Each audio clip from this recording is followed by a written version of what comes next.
Everyone, this is Tim here from Your Six Studios. Today in this video, I'm going to show you how to force restart your Android phone and hard reset it. So this is very easy. I have a Google Pixel 7 here. I'm just going to hold down the power button and the volume button that's closest to the power button first. So this one is the volume up. Let's do this now. And I can see the power options. And when the phone restarts, I'm going to switch to volume down. So all phones are a little bit different.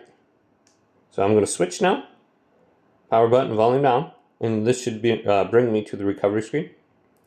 So if you have a Samsung phone, it's going to be a little bit more difficult because you do need to connect this to your computer with a USB cable. So this should bring me to the recovery screen momentarily here. If I continue to hold this down, here we go. Now just use the volume keys to go up and down. And we are looking for the recovery mode right here. Tap the power button. Okay, now we'll probably get this thing that says like no name or something like that. Hold down the power button, and I think we can just tap the volume up. Boom. Now we're in this screen. Use the volume down.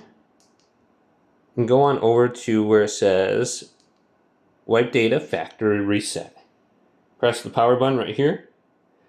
And then you should be able to completely wipe the data off here. Okay, boom. Once you do that, it'll take maybe like 3 or 4 minutes, and your phone should be hard resetted. Hopefully this video did indeed help you out. If it did, leave it a big thumbs up and subscribe to my channel down below.